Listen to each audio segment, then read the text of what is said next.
Você sabia que o ser humano nasceu para correr? Confira agora mais um bate-papo com o Cracrá.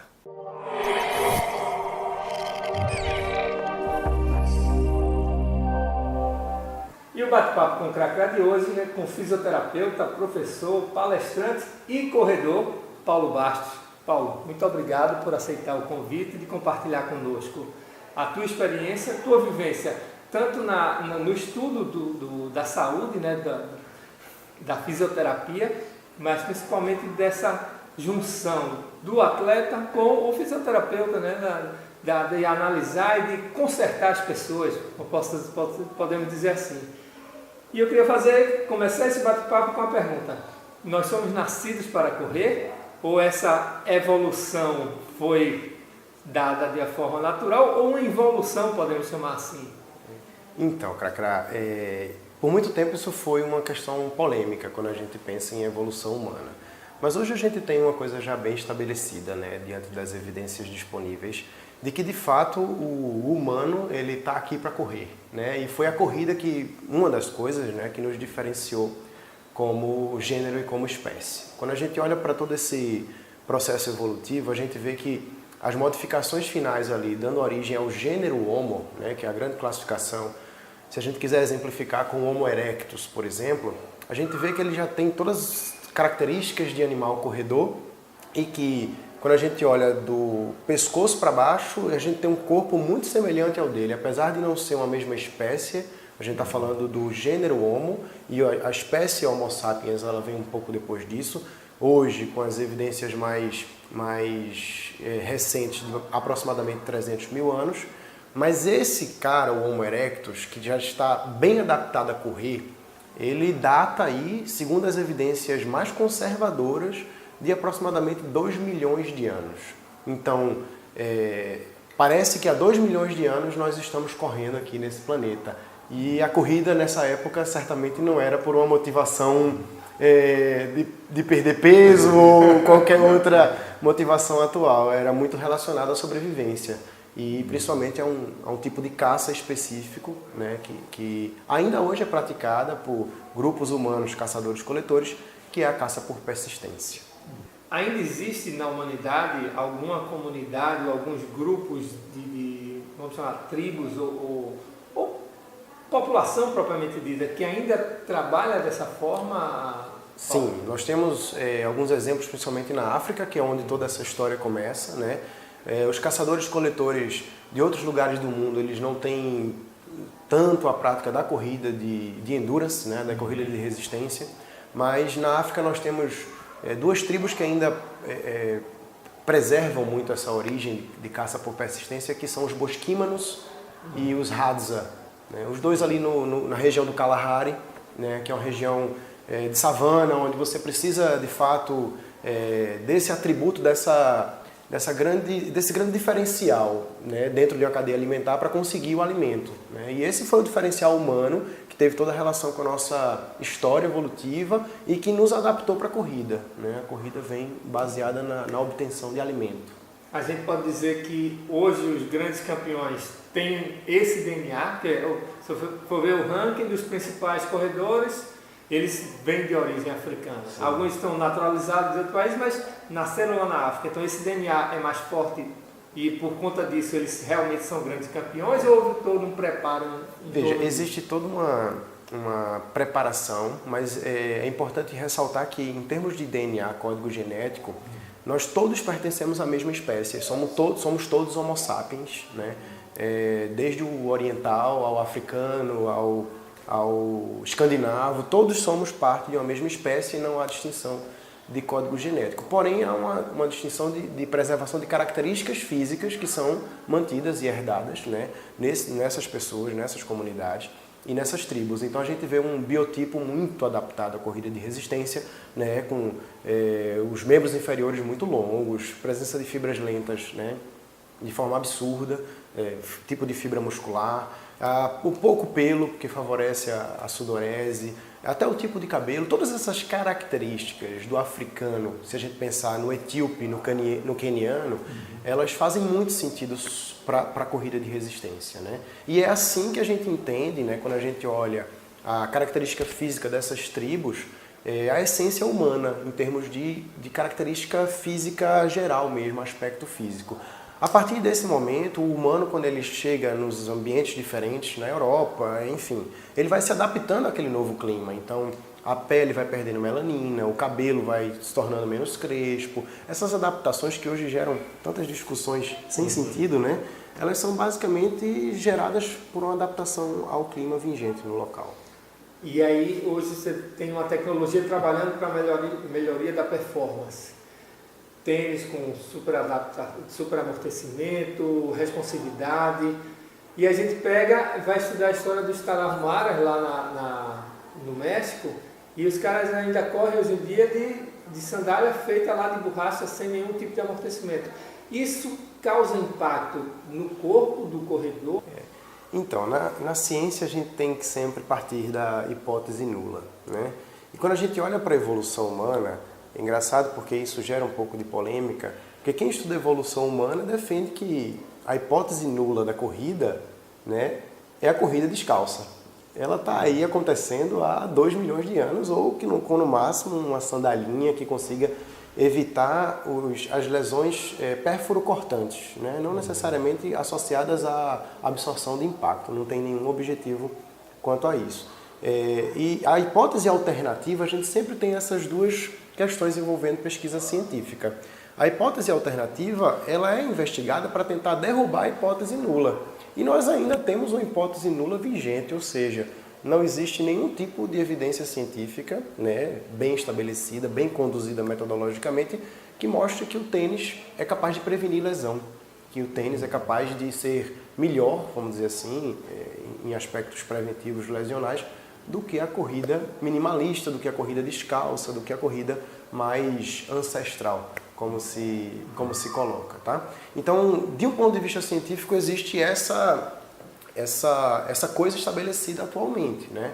Então, o que a gente tem que ter muito cuidado com o apelo comercial, né? As propagandas e tudo que a gente vem envolvendo, todo esse processo, infelizmente não estão embasadas em estudos sérios que comprovaram de fato que o tênis possa de fato prevenir ou trazer algum benefício em termos longitudinais, né? Em termos mais médio e longo prazo ou até curto prazo de assim, ajudar a prevenir lesão. Isso não existe. Tecnicamente a gente sabe que com amortecimento, com a responsividade, você vai ter teoricamente uma melhor performance, mas isso vai depender do atleta também, né? E vai depender do atleta a princípio baseado numa série de capacidades corporais que ele precisa ter, porque se ele tem um corpo, né, bem treinado em movimentos básicos, movimentos mais tradicionais, se ele é capaz de se agachar bem, se ele é capaz de se mobilizar bem no chão, se ele tem boas amplitudes, boas coordenações, é esperado que ele tenha um amortecimento muito melhor, né? As tecnologias elas vão sendo desenvolvidas quando parece que falta aquele atributo básico. Então a gente defende muito esse trabalho do atributo básico para que esse atleta possa se desenvolver um pouco melhor. E assim, não fica tão longe exemplificar o que eu estou querendo dizer quando a gente analisa a elite, né? Os corredores de elite, você vai ver que eles estão correndo ali com sapatinhos extremamente baixinhos, fininhos, né? Nas provas olímpicas, praticamente todas a gente vê isso. A gente vê uma mecânica muito bem preservada, muito bem estabelecida. E essa polêmica, né, envolvendo o amortecimento, é bom, não é? Ela fica muito mais no âmbito não elite, né? A gente fica discutindo, porque talvez falte para esse pessoal necessidades mais básicas, né, de trabalho corporal mesmo, de potencialidades que precisariam estar mais bem preparadas para desempenhar o gesto da corrida. É só a gente pensar na criança. Para a criança correr bem, com os seus 2 anos e meio, 3 anos, numa mecânica legal, ela passou por todas as fases, né? Ela arrastou, engatinhou, embolou, agarrou nas coisas, caminhou como um ursinho, para depois conseguir andar, cocorar e correr, né? Então, depois que ela corre, ela não quer mais fazer nada a não ser correr. A ideia é você sempre observar tudo que o teu corpo precisa ter de capacidade para correr bem, né? E não necessariamente só o gesto corrida final, né? Às vezes o cara quer correr, mas ele não consegue ficar bem apoiado num pé só. ele desequilibra, ele não tem estabilidade de quadril, de pelve. Isso tem impacto no corpo como um todo? Sim, porque a corrida vai ser uma sequência de saltos de um pé só, né? Então, se ele não consegue nem apoiar um pé só no chão e ficar equilibrado, imagina o quanto que essa corrida não vai estar compensada, né? Não é que ele não vai conseguir correr, ele vai conseguir correr. A gente vê a maioria das pessoas, até com comprometimentos sérios, né, osteomiarticulares, conseguindo correr, mas é uma corrida muito custosa, né? É uma corrida muito desgastante, muito... que gera talvez muito mais trabalho para o corpo do que poderia se ele tivesse mecânicas ali fluidas que economizassem energia, que ele reaproveitasse energia e assim por diante. Então, o cara vai começar a correr hoje, ele, na teoria, ele estaria mais propenso para uma longa distância, uma distância mais curta, mais rápida. Existe algum estudo nessa linha? Ou tem que testar, tem que ver com o condicionamento e a evolução daquele atleta ou daquela pessoa que quer se movimentar? Veja só, existem as seleções, né, de atletas hoje que se faz até com crianças, né? Você analisar ali o tipo de fibra predominante, o biotipo e direcionar. Você vai para corrida de tiro curto, você vai para endurance, mas isso tudo quando a gente pensa no esporte de alto nível, né, performance e rendimento. Se a gente estiver falando do atleta corredor, como nós, a gente pensa preferencialmente, né, no momento inicial, com o paradigma biológico. E quando a gente olha para a nossa biologia, a gente sabe que todos os humanos em geral estão adaptados, né, foram projetados, né, foram selecionados, né, para poder correr longas distâncias. Então, se a partir disso ele opta por uma corrida de tiro curto, aí é uma preferência, né, baseada numa série de fatores, mas biologicamente a gente sabe que existe uma predileção, a seleção natural que agiu aí por milhões de anos para nos preparar para a corrida de endurance. Então, você como fisioterapeuta que tem recebido, porque a corrida de rua, apesar do crescimento do mercado de corrida de rua, não deixa de ser um modismo também, né? Nesses últimos anos que a gente tem visto esse modismo, esse crescimento do número de atletas, você tem recebido muitos atletas lesionados por um exagero, talvez, um acidente. Então, queria que você finalizasse com uma dica para esses atletas que estão começando, que ou é o sedentário que quer se movimentar, ou é o cara que já está ali caminhando, quer começar a correr, ou já está nos 5, quer correr 10 e assim sucessivamente. O que é que você poderia dizer para esse futuro atleta ou atleta melhorando a sua performance? Acho que o conselho mais válido é procurar profissionais que estejam preparados, né, para conduzir esse processo. Quando a gente pensa na corrida, especificamente o fisioterapeuta e o profissional da educação física, que juntos poderão dar todo esse suporte, né? Ou terapêutico, se já houver lesão, ou preventivo, né, que talvez seja o mais válido, né? O profissional, ele vai usar, espera-se pelo menos, que ele vai usar o paradigma da ciência. E hoje a gente tem muita informação. Se você me fizesse essa pergunta há 15 anos atrás, a gente não tinha tanta coisa legal e bem feita, e bem organizada, embasada, e bem embasada como a gente tem hoje. Então, os profissionais estão muito bem servidos de que o corredor ele vai ter uma série de capacidades a ser analisadas, capacidades básicas, capacidades mais refinadas, que juntas vão dar o gesto final da corrida. Então, às vezes a gente talvez não consiga captar a importância de um processo como esse, tanto de uma avaliação como de um acompanhamento. Talvez você seja a maior testemunha agora que vem passando aí por esse depois de 5 anos eu comecei a aprender a correr. Corri durante 5 anos, longas distâncias, já estou aí com mais de 14 mil quilômetros rodados nesses 5 anos e comecei do zero. Exatamente. Eu tomei a decisão de começar do zero e estou sentindo essa evolução, está sendo bem legal. Um cuidado que a gente tem que ter é o seguinte, assim como a corrida de rua, a corrida minimalista, talvez seja o que a gente se propõe a falar aqui, também tem sido uma moda. E nós temos que ter cuidado com isso. Quem tem intenção, quem deseja, por acaso, tornar o seu gesto mais minimalista, mais adequado mecanicamente, enfim. É muito importante fazer essa condução com um profissional. Não é simplesmente tirar o tênis e sair correndo. Isso pode ser muito pior. Isso pode gerar muito mais lesões, muito mais problemas do que se ele mantivesse ali aquela mecânica antiga.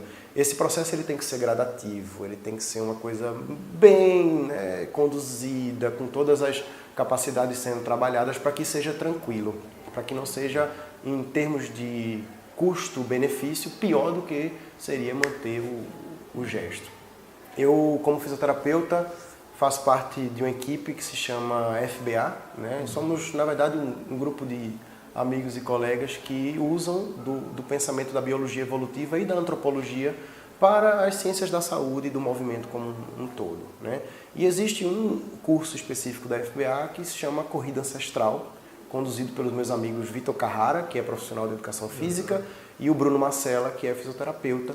E aí, quem se interessar mais pelo tema, eu sugiro que procure os meninos, porque eles estão assim bem afiados. Eu vou deixar no link da descrição do vídeo, né, as informações do curso do Corredor Ancestral, que teve uma recente, né? Tivemos, todo ano fazemos uma turma aqui no Recife. Eles fazem no Brasil todo, mas tivemos uma turma aqui no Recife. Na época eu não tive a oportunidade, não pude, estava com compromisso de uma corrida, coincidentemente, no final de semana que eles estiveram aqui. Mas é uma coisa que me interessa muito, inclusive vai muito a ver com o livro que eu acabei de reler, não é um livro dos mais novos, né, 2010, mas o Nascido para Correr, do Christopher McDougall. Ele retrata justamente essa questão, ele faz uma pesquisa, ele entra no mundo dos índios Tarahumara, lá do México, que correm com as sandálias, e é um negócio que ainda hoje funciona. A corrida eu soube que vai voltar. Há um grupo nosso lá, do pessoal da África, que está falando que essa corrida deve voltar. Ela foi interrompida porque, infelizmente, lá na Barranca del Cobre, né, que é o local no México onde eles vivem, tem muito tráfico de drogas. E aí, por conta disso, questão de segurança, eles suspenderam. A última edição, se não me falha a memória, foi 2011 ou 2012. Isso. Um amigo nosso que eu coordeno, que é o idealizador da ultramaratona Caminhos de Rosas, o André Zunzum, lá de Minas Gerais, ele correu essa prova. E aí, inspirado nela também, ele tem a ultramaratona lá no sertão de Minas Gerais. Na verdade, não inspirado na corrida em si, mas tem todo um apelo cultural lá do sertão de Minas. E é uma excelente prova. Tive esse ano que vem pretendo ir aumentando a distância. Lá ele vai desde 250 até 50, aliás, de 50 a 250. E a ideia é que eu ver se esse ano eu vou encarar uns 140. Estou aí, né? Não é promessa não, mas estou tentando. E ele participou dessa última edição. Inclusive também houve uma reportagem da Globo com o Cleiton Conservani nesse mesmo ano. Quase, ele teve um problema sério de desgaste. E foi lá justamente onde a história do livro se passa. Então fica aqui a dica, Nascido para Correr, né, do Christopher McDougall. É um jornalista americano, publicações em vários magazines conceituados de revista, ou de corrida, considerados de corrida, e é uma excelente leitura. Paulo, é uma tradição agora do Bate-Papo com Cracá, eu presentear aos nossos entrevistados com a camisa do Bate-Papo. Maravilha. Que agradecer mais uma vez a atenção e a receptividade e compartilhar um pouco com a gente essas informações que do dia a dia são tão preciosas, mas que a gente às vezes no corre-corre quer sair para correr e não vai se informar. Sim. Mais uma vez, obrigado. Nada, meu amigo, disponha. Eu deixei aí na descrição do vídeo o contato de Paulo, quem quiser conhecer mais o trabalho dele, na descrição vai ter os contatos dele. E, como a gente sempre diz, vamos embora? Vamos embora. Obrigado. Estará na próxima trilha de aldeia. Coisa boa.